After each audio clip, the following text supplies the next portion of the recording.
बाजार महुली।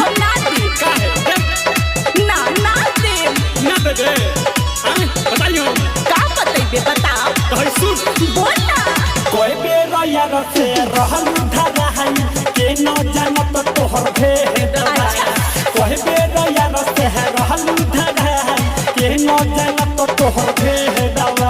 साथ के लगेला जानत नहीं तोहर आहा बड़ा तू नीमन बड़ा तो पानी ना सुखवा हसे चलनिया के देखरा अपने मोहतर गुछे सुखवा हसे चलनिया के देखरा अपने मोहतर गुछे कोई बेरा यार से रहल धरा है के न जानत तोहर भेद अरे जा कोई बेरा यार से रहल धरा है के न जानत तोहर भेद सुखवा हसे चलनिया के देखरा अपने मोहतर गुछे सुखवा हसे चलनिया के देखरा अपने मोहतर गुछे बुझला बोला बात नहीं खे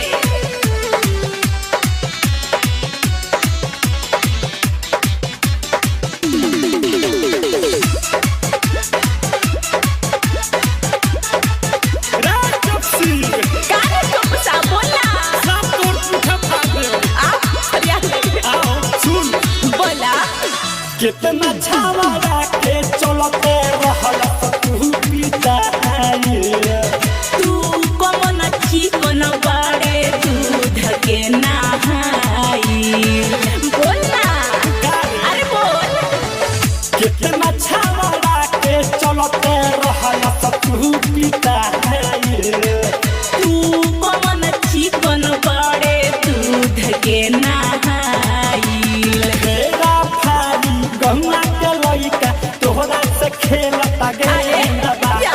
मेरा फारी गहुआ के लइका तोहरा से खेलता गेंदबा सब बता रे सुखमा हसे चलनिया के देखरा अपने मोहतर गुछे सुखमा हसे चलनिया के देखरा अपने मोहतर गुछे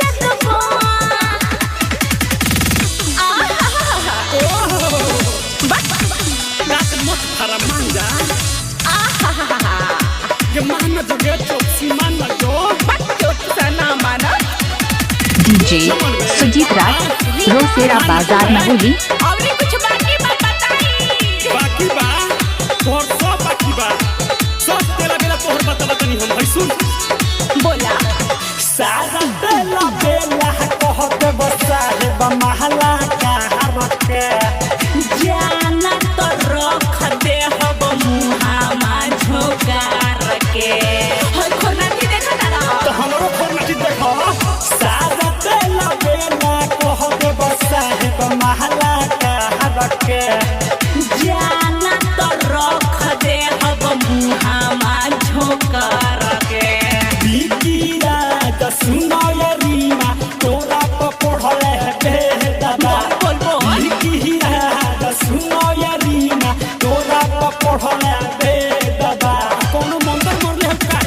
सुखमा हसे चलनिया के देखरा अपने मोहतर गुछे सुखमा हसे चलनिया के देखरा अपने मोहतर गुछे